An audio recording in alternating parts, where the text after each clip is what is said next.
Now, the greatest radio shows of all time. Suspense. The Shadow Node. Washington calling David Harding, counter-spy. Classic radio theater. The Great Gildersleeve. Fibber McGee and Molly. Dragnet. Gunsmoke. The Lone Ranger. Now, step back into a time machine with your host, Wyatt Cox. Good evening, friends of the Inner Sanctum. Freeman Gosden and Charles Correll in one of the biggest radio shows of the 20s, 30s, and the 40s, and even into the 50s. Amos-n-Andy, this episode from 72 years ago, February 4th, 1951, the new parking lot. And we thank you for tuning in on this Saturday. This is the 4th day of February, 35th day of the year, 330 days remaining until we get to 2024. George Washington unanimously elected to his first term and second term in office by the Electoral College on this date in 1789 and 1792. John Marshall sworn in as Chief Justice of the Supreme Court in 1801. The Ohio legislature authorized the construction of the Ohio and Erie Canal and the Miami and Erie Canal in 1825.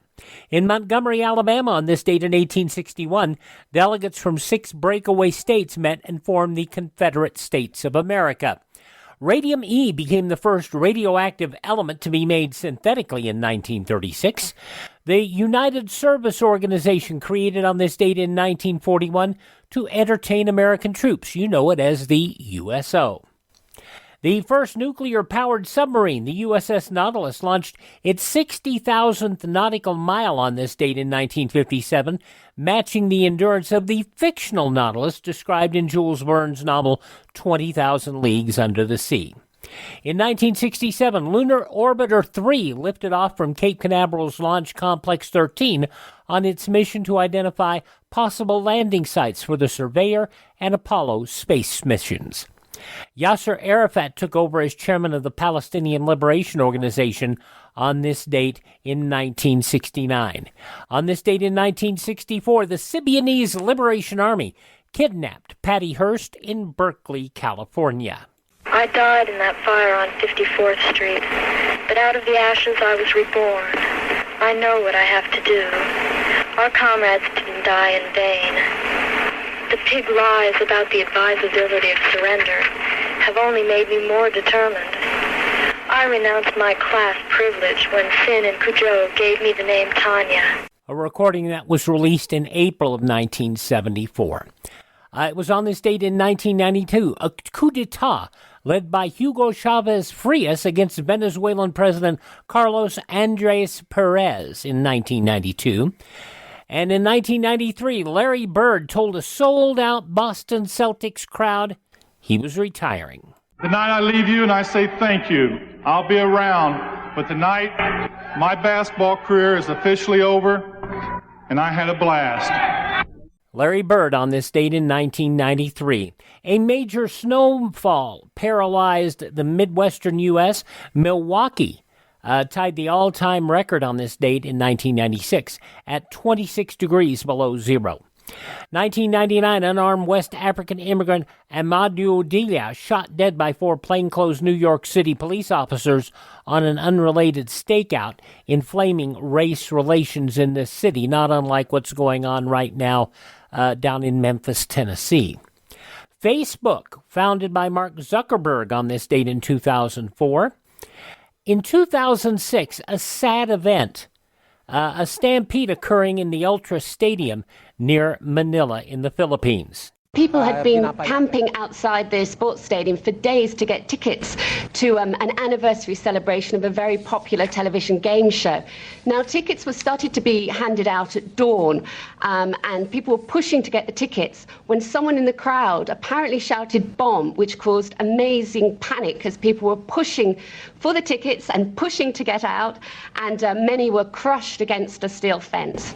71 people were killed in a crush to possibly win prizes, including jeepneys and taxis. Those are both, basically your own way to make money in the Philippines. And a top prize of 1 million pesos. Don't get too terribly excited at the time. It was about $25,000 US. And even if you adjust all that out for inflation, and in fact, I will calculate the current exchange rate of 1 million pesos, because the Philippine peso right now is trading at around 50 pesos per U.S. dollar. So it's even less now, $20,000. And yet that's life-changing money in the Philippines. It really is. And in 2020, the COVID-19 pandemic caused all casinos in Macau to be closed down. And that was big for the economy of Asia. Passing away on this date in history, instrument maker Adolph Sax. You know, he invented the violin. No, the saxophone. Also, Karen Carpenter, the Carpenter. Such a sad story and such a beautiful voice. Musician Liberace. If you ever get a chance to go see the museum, go take a look at it. It's in Las Vegas, and it's an amazing place to see. Wrestler Whipper Billy Watson. Jazz trombonist composer J.J. Johnson, feminist Betty Friedan, singer-actress Barbara McNair, and John Mahoney. You remember him from Frasier. He was the dad on Frasier. Oh, and also astronaut Edgar Mitchell, all passing away on this date. Those who were born on this date include Nigel Bruce, and of course we remember him so well from his radio roles as the detective, Sherlock Holmes. Also pilot Charles Lindbergh, activist Rosa Parks, actor William Tallman, who was on Perry Mason. Also Ida Lupino, the fine voice actress Janet Waldo. She did so many good things, especially on the Stan Freberg show, but also in a lot of cartoons as well. Feminist Betty Friedan, From Different Strokes and Mon, Conrad Bain, very funny David Brenner, and screenwriter, director, producer George Romero. You remember Gary Conway from Burke's Law with Gene Barry and Land of the Giants. Gary Conway, 87 today. From Macmillan and Wife, John Shuck still looks happy at 83 years of age. The Fifth Dimension's Florence LaRue, 81. Former Vice President Dan Quayle, 76. Alice Cooper, 75. From Xanadu and the Warriors, Michael Beck, 74. From Yanks, Lisa Eichhorn is 71. From Aliens, Jeanette Goldstein is 63. Country singer Clint Black, 61 years old today. Married to the very lovely and talented Lisa Hartman Black. Also musician, actress Natalie Imbruglia, 48 years old today, and singer-songwriter Gavin DeGraw is 46. Those just a few of the people celebrating the 4th day of February as their birthday. If this happens to be your birthday... Hi, we're the 4 freshmen, and we just want to say... Happy birthday to you! And from 72 years ago, February 4th, 1951, Freeman Gosden, Charles Correll, Amos-n Andy here on Classic Radio Theater with Wyatt Cox. Classic Radio Theater family, you know our friend Mike Lindell has a passion to help everyone get the best sleep of your life. He didn't stop by just creating the best pillow. He created the best bed sheets ever. They look and feel great, which means an even better night's sleep for me, because, you know, I'm working like 67 hours a day. Now, Mike's offering the best deal on his Giza Dreams bed sheets ever. You can get a set of Giza sheets for as low as $29.98. You'll never want to sleep on anything else once you slept on a set of Giza Dream sheets. A special offer for you right now. You can get a set of Giza sheets for as low as $29.98. Call 1-800-928-4715. Use the promo code Wyatt. Or go to mypillow.com, use the promo code Wyatt. It's good on anything on the website. That number again, 1-800-928-4715. Use my promo code Wyatt. Thanks for spending part of your Saturday with us here on Classic Radio Theater with Wyatt Cox. We now go back to Sunday, February 4th, 1951. Freeman Gosden, Charles Correll, Amos-n Andy.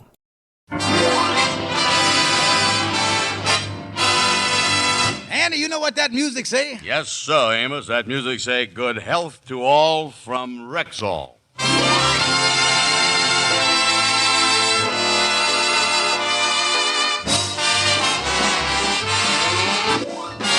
The Amos-n-Andy Show, transcribed with Ernestine Wade, Lou Lubin, Johnny C. Lee, John Brown, Will Wright, Gene Vanderpyle, Jester Hairston, Jeff Alexander's music, and radio's all-time favorites, Amos-n-Andy.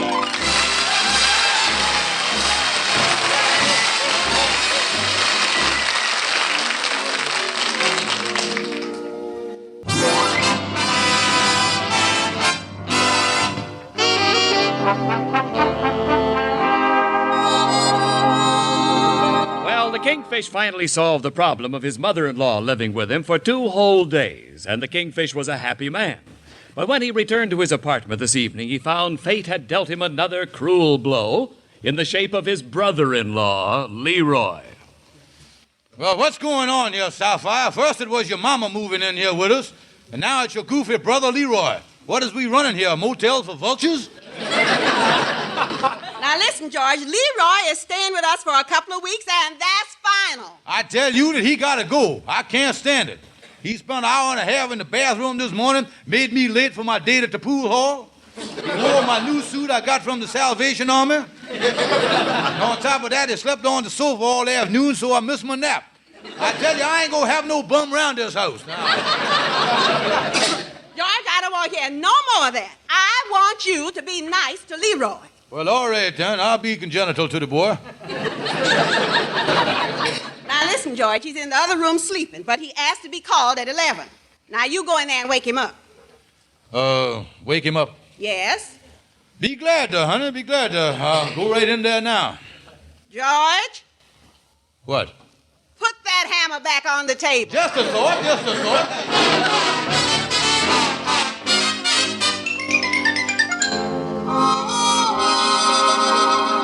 So your brother-in-law arrived in town, eh, Kingfish? Yes, Goofy arrived yesterday in a cattle car. Cattle car, huh? Yeah, he told me that he'd been in there for 8 days. I sent him over to the veterinarian to get him examined for hoof and mouth disease. I think they run him through the sheep dip a couple of times. But the Aberdeen Angus still coming through. Yeah, well, how long are you going to stay, Kingfish? Well, I don't think very long. I'm making him work for his keep this time, you know. Yeah. I'll really give him a job cleaning up that lot next door to the lodge here. I figured with the cold spell, he might get pneumonia or something like that out there. Yeah, say, I noticed that the rubbish has all gone off that lot there. I thought somebody was going to use it for parking. No, that belonged to the lodge here. Can't nobody use that for Hey, wait a minute, Joe. What's the matter?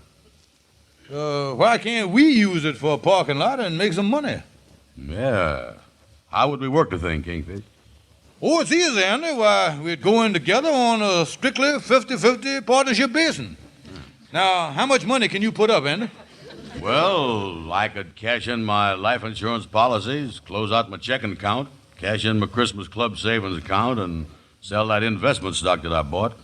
I could raise about $9.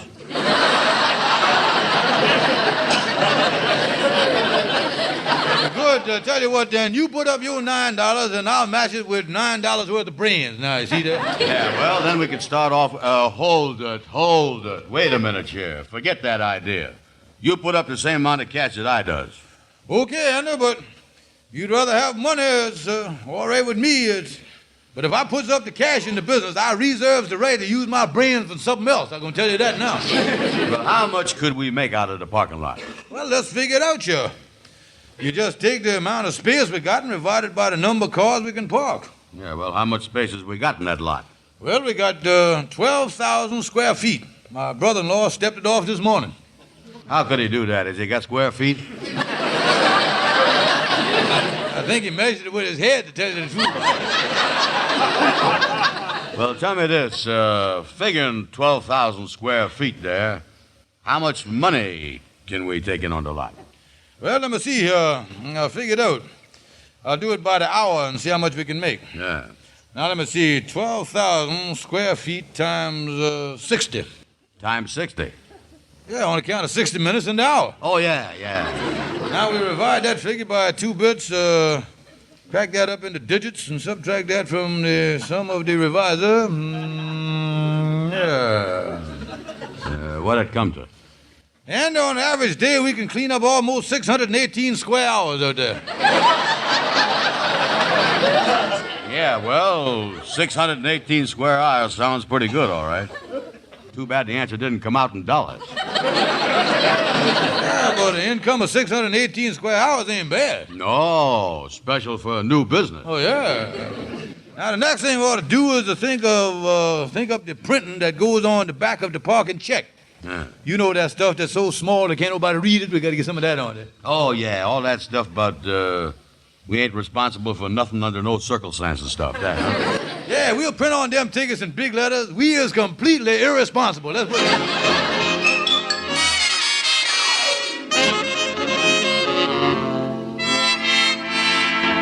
Well, Anna, things is going great, y'all, on the new parking lot, boy. We got started off good, y'all.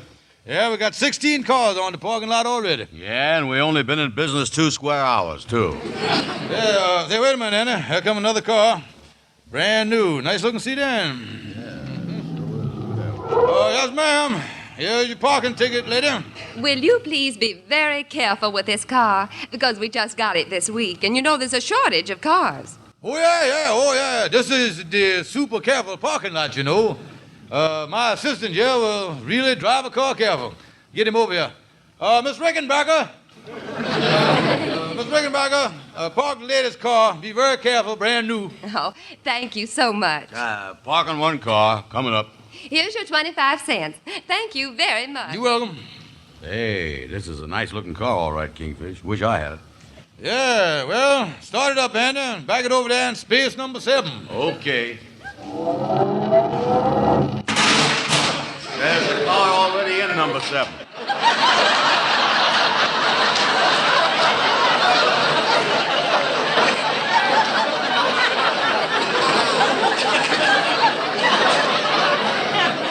Andy, then put it in number 9. Okay.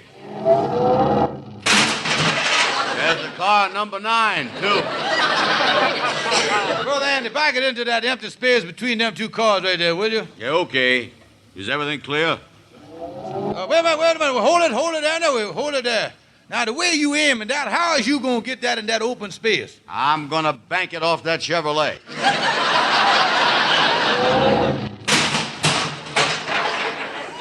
See there, it didn't bank. Wait a minute, Andy.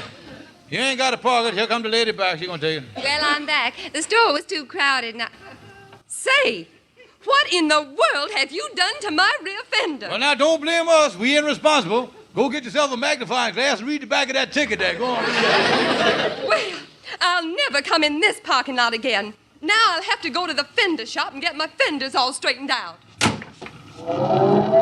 And, that gives me an idea. We ought to open up a fender shop right here on the lot, you know? Yeah, ain't no sense in losing that business. You know, we ought to charge more for parking. Let's raise our prices around here. Let's get as much as we can get around here. Yeah. Say, Kingfish, I'm going down to the corner and get something to eat. I'll be back in about an hour. So long. So long, Anna. Now, let me see how much we done took in here today. Well, ain't no use to monkey with that, though, because Andy knows what we done took in. Uh-oh, here come my goofy brother-in-law. Well, hello there, brother-in-law, dear. Yeah, well, hello there, Goofy. Well, bless my soul. This morning there wasn't nothing on this lot when I cleaned it up. Now just look at the automobiles. Yeah, doing great business here, too. Say, by the way, I want you to run home and, no, I tell you what, instead of you going and get me something, let me go down the corner and get a bite myself. I'll be gone about 20, 30 minutes. You stay here. Now, will you do that for me? Yeah. And if any customers come in here, we got a new rule. Charge them as much as you can get. Okay, brother, but hurry back, because I want to go down to the freight yards and see a buddy of mine that just got in town.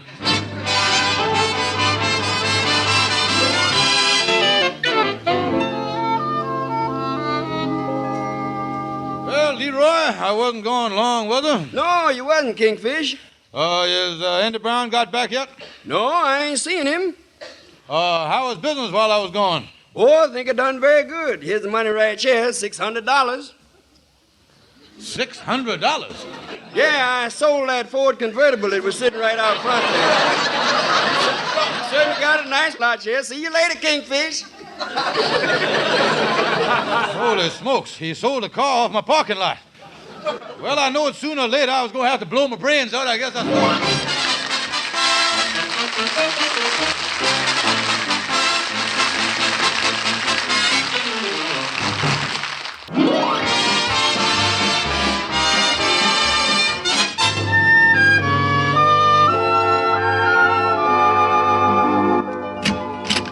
Calhoun, I gotta have your legal advice right away. Well, now, Kingfish, I don't know what the case is, but I'll take it. All right, now, Calhoun, look here. I only got a minute because I got to get back to the parking lot. This is the worst mess I ever been in. Well, go ahead, Kingfish. What is it? Well, now, here's my problem. My brother-in-law was watching my parking lot for me, and he sold one of the automobiles for $600. That ain't no problem. Just pay him 5% commission. But don't you see, the car didn't belong to me. It wasn't my car. Oh, well, in that case, you can afford to pay him 10%. Don't you understand at all? Well, now, maybe you better explain it to me again. Sometime it helps if I know what my client is talking about. Today, my brother-in-law watched my parking lot for me, and while I was gone, he sold the car for $600. Well, how much did you expect to get for it? Well, I didn't expect to get nothing for it. Well, how come you ain't satisfied with the $600? Sunday, February 4th, 1951, Amos-n-Andy on Classic Radio Theater with Wyatt Cox. The news from 72 years ago today follows these important messages.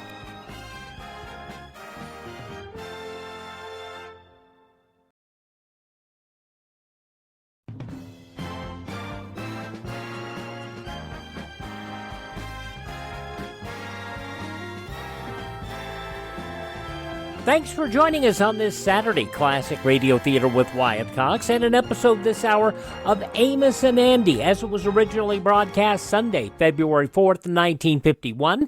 In the newspapers of that Sunday, 72 years ago, these were some of the headlines. Price Director Michael V. DeSalle warned yesterday the first meat black marketer who is caught will be made a national example.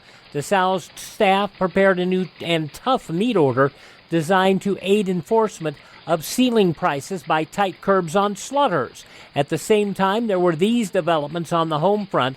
The government banned the use of aluminum in more than 200 consumer items, effective April 1st. The items range from storm windows to automobile hardware. Kitchen utensils are not affected, however. DeSalle rolled back the price of steel scrap and iron scrap about 20%, wiping out a sharp January increase. A spokesman for the scrap industry welcomed the action and said neither buyers nor sellers wanted the January rise. Scrap is used in making steel, but no change is expected in the price of steel itself. A reduction of 8% ordered in the amount of new rubber available for civilian production in February and March.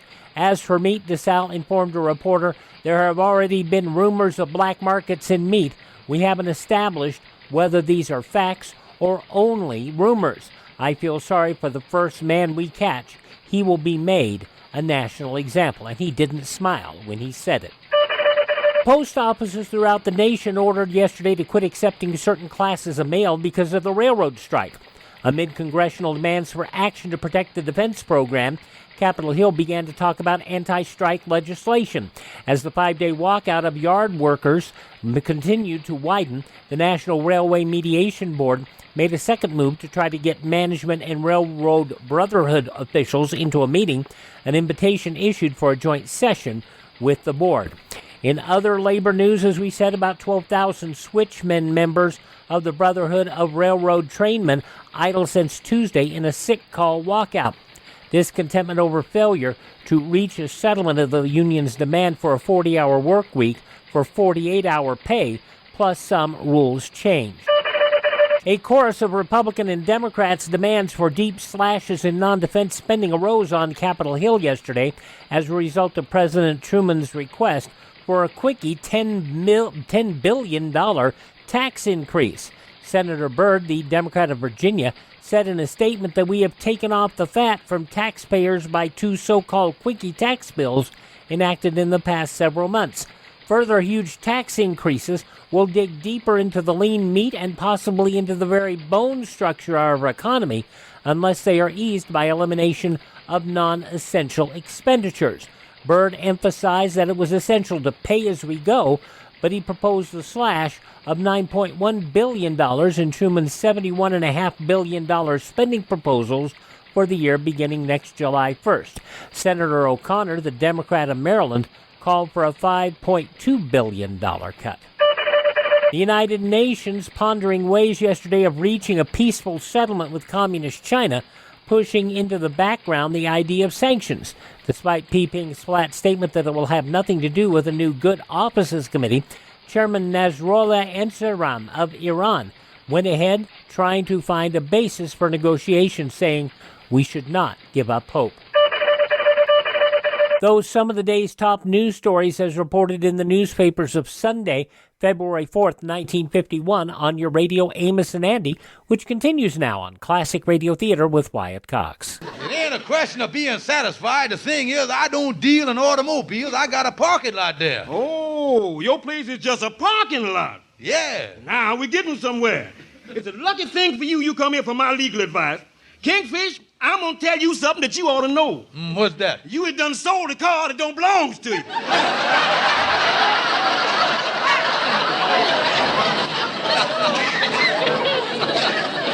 Yeah, well, I just got through saying that, you know. But what I want to know is, what is I gonna do now? I don't know, but we gotta find a loophole for you somewhere. Look, Kingfish, is you in this parking lot thing all by yourself? No, and there's my partner, you see. Well, there's your loophole right there. Look at Kingfish, I tell you what you do. You sell Andy the parking lot and date the contract as of yesterday. Yeah, stick Andy with the whole mess. Yeah. But there's just one thing, Calhoun. My conscience kind of paying me a little here. You think that is the right thing to do? Well, all I can say is that you should follow the old French proverb pertaining to commercial ethics. Qui mal à la terre, qui mal à la pendu. What does that mean? When in doubt, give your partner the business.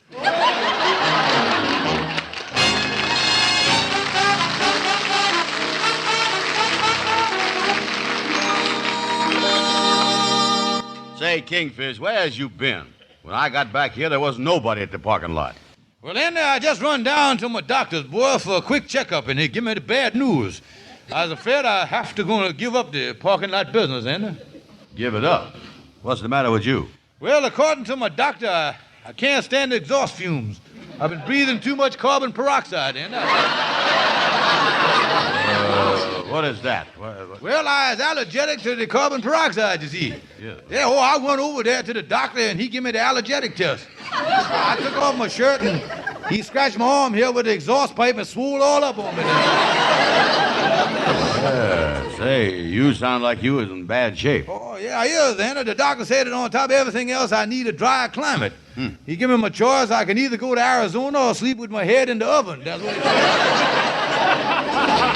You sure was in a mess, all right.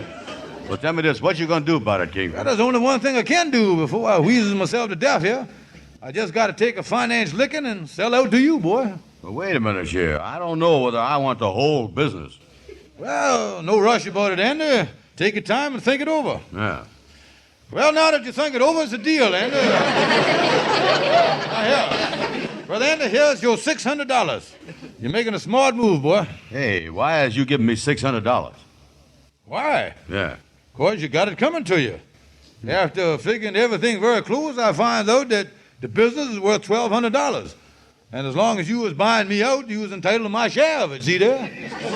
You mean that you was really giving me $600 here? What can I do about it, Andy? You got me over a barrel. Oh, I know when I was outsmarted. I know when I licked, boy. Wait a minute here. What I can't figure out, Kingfish, is where you got this $600 that you just handed me. Where? Yeah. I borrowed it on my unemployment insurance. I didn't know they let you borrow on that. Oh, it ain't easy, you know. Oh, you got to prove to them that you ain't worked for a long time in the past and ain't got no intentions of working in the future. Otherwise, they'll class you as a bum. They won't lend you nothing, you know. Well, if you want to give me this $600 to buy my share, I certainly ain't going to argue with you. Well, you're doing a smart thing, all right. Now, if you'll just sign the contract here to draw it up, that'll close the whole deal. Yeah, well, read me the contract. Yeah, well, it's just a simple little ironclad, no loophole contract that I whipped up to make it legal, you know. Yeah. Say here, I, Andrew H. Brown, hereby purchase the parking lot share of George Stevens. In this contract, Andrew Brown will hereafter be mentioned as the buyer, and George Kingfish Stevens will not be mentioned at all. Then I go on to say here, and it will be immediately forgot that the Kingfish was ever in the whole business. This contract... Hold it. Wait a minute. What's the matter here? The clause in that contract just whizzed by me there. Yeah, well, this is the newest form of contract. Some of the clauses is a little faster than others, you know. It's the latest 1951 fast-moving contract. Yeah, well, slow the thing down, because I was listening with a 1926 brain. Well, it's all legitimate, Andy. The contract go on to say that you is the sole owner of the lot as of yesterday. As of yesterday? Wait a minute, I buying the lot today. I know, but look here, in the contract, you see, the contract won't go into effect till tomorrow. And tomorrow it will say as of yesterday. And that'll mean today. See what I mean there? The thing reverberates. That's what it do there. Today is yesterday, and tomorrow is, I guess it'll come out all right. Lord.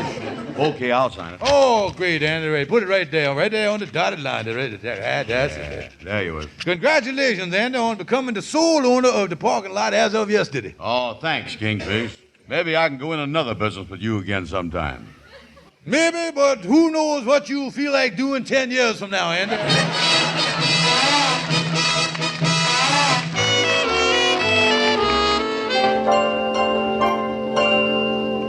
Yes, Amos, I own this parking lot all by myself. And the Kingfish give me $600 to boot when they got out of the deal. Yeah, well, Andy, that's good, all right. I'm really happy for you, boy. Looked like you blew yourself to a new wardrobe there, too, didn't you? Oh, yeah. Yeah, that's quite an overcoat you got there. That's the first polo coat I ever seen with 2 belts in the back. You know, I still can't understand why the Kingfish give me the parking lot with $600 besides. Hey, buddy, what goes here? I got a parking lot ticket here for a Ford convertible, and it's missing from the lot. Sure it ain't on here, huh? No, it ain't. It's gone. Gone? Well, mister... I know, mister. That's the car that we sent over to have washed with our compliments. It'll be back in just a little while. Well, all right. But listen, buddy, I got a few other things to do. I'll be back here in 3 hours, and you better have that car here or there'll be trouble. Say, Amos, what is you telling the man about washing his car? We don't wash no cars. Andy, don't you see through this whole thing? That man's car is missing. That's the reason that Kingfish give you $600 and snuck out of the deal all of a sudden. Yeah, that's right. He trying to leave me holding the bag for that missing car. I'm going over and see that Kingfish. What are you going to do, Andy? Amos, I'm going over there and hit him so hard he's going to think that today is yesterday and that tomorrow will never come.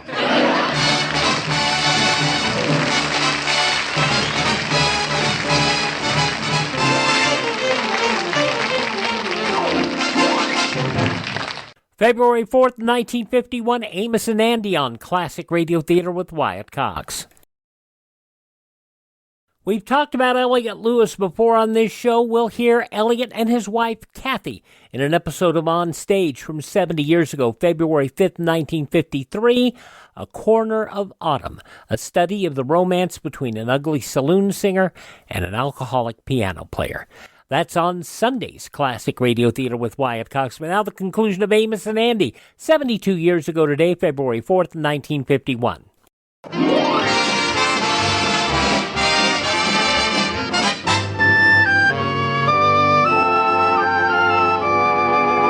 Oh, me, here come Andy down the hall. He got that same look on his face as he had the day I lost my 2 front teeth. Oh, what'll I do? Kingfish, I'm going to give you exactly 1 minute to tell me about that $600 and that missing automobile off that parking lot, or I'm going to start punching. Well, now, Andy, hold on. Now, wait a minute. Unclench your fist there, boy. Now, wait a minute. I'm going to tell you the truth. Yeah. Now, don't hit me. Look here. I had that crazy brother-in-law of mine to watch the parking lot for me. Now, he thought that it was a used car lot, and he done sold the car. But, Andy, even though you was the sole owner of the lot, I gonna stand by you, and in the time of need, boy, I gonna help you. I gonna stick with you. Oh, well, you know, that's nice of you, Kingfish. What we gonna do? Well, now, look here. I got the man's name that bought the car. We'll go over and give him his $600 back. Wait, there's only one trouble with that. I done spent $100 on clothes and stuff. Oh, me. Well, the man ain't gonna sell us back the car for no $500. We gotta find some place where we can borrow $100. Yeah, that's the thing. We can... Well, Shorty the barber, what you doing busting in here like that? Listen, I gotta have your advice. Do you think I ought to, is it your opinion that, do you think the situation, you got any idea, well, just don't sit there, speak up. Well, Shorty, I think that I will not. Listen, Shorty, we ain't got no time for your trouble. We is in a mess. We got to find some way to raise $100. Well, fellas, I'll tell you, there's a loan company right around the corner on Lenox. They might lend you the money. It's the Helping Hand Loan Company. Yeah, that's the idea, Kingfish. We might try them. Yeah, let's go. Come on. Wait a minute. Now that your problem is solved, maybe you can give me some advice. I'm in big trouble with a customer of mine over at the barber shop. You is, huh?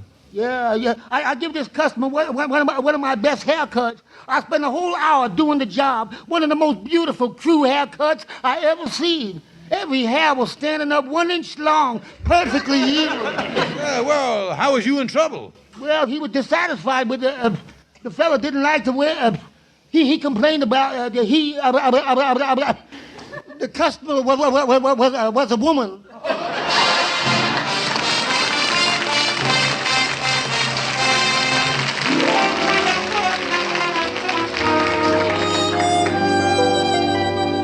How do you do, sir? My name is George Stevens. This is Mr. Brown. How do you do?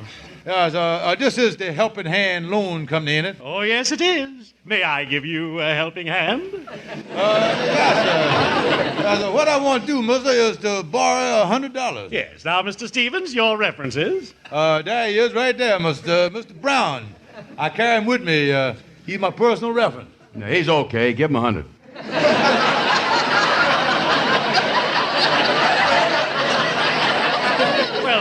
Just a minute. By the way, your rates here, they is cheap rates, ain't they? Oh, very cheap. We charge practically nothing. We merely try to eke out a living. Yeah, so, well, that's good. How big is the eke? First, your name and address. So if you'll just fill out this card. Yes, give me the thing. Here you are. That'll be 15 cents. 15 cents for the card? Yes, that's to cover the cost of printing them. We use so many cards here. Our printing bill is fantastic. Okay. Yeah, here the 15 cents. Can I borrow your pen, please? Certainly. Thank you. There's a 10-cent service charge for the pen. Yeah, so I got a dime ready here. Do the ink go with it? The ink is compliments of the company. Oh, yeah. So I read it right down there. The name. All right, sir. There you is. Name and address. The ink is still wet. Well, I have a blotter. No, I can't afford that, no.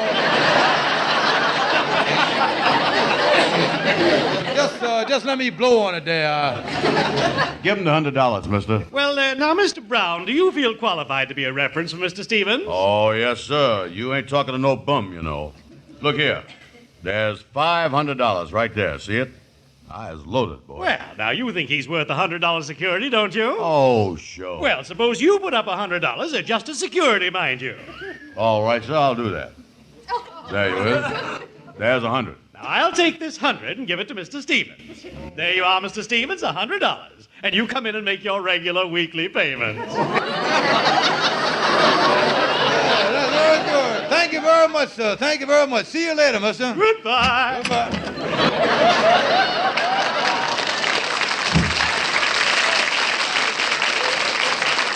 Brother Andy, boy, here's the $100. Now we're all set to buy back the automobile for $600. We didn't have no trouble in there, did we? You know, Kingfish, when I was doing this high finance with these fellas, I always gets a little dizzy in the head. Did we come out all right in there? Oh, sure.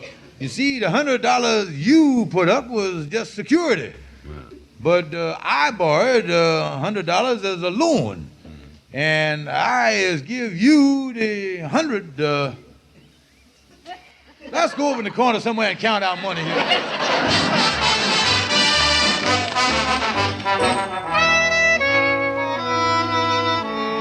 Well, Kingfish, like I told you over the telephone, I raised the money, paid the man off for the car we sold, and that mess is over. Brother Andy, that's why I brung this contract over to you to sign, giving me back the parking lot. Now, you are such a good friend, I don't want to see you get in trouble like this, cause them things are serious, you know. No. Now, I was taking this parking lot back off your hands, cause I love you, Andy. Now, here, sign the contract. Okay, I'll sign it. There he is. Now the parking lot is all yours. Oh, thanks, Andy. Now, by the way, where did you ever get the money to add to the $500 to pay the man for the Ford? Well, while I went out to lunch a while ago, I had that stupid brother-in-law of yours watch the lot for me, and he sold a Cadillac for $100.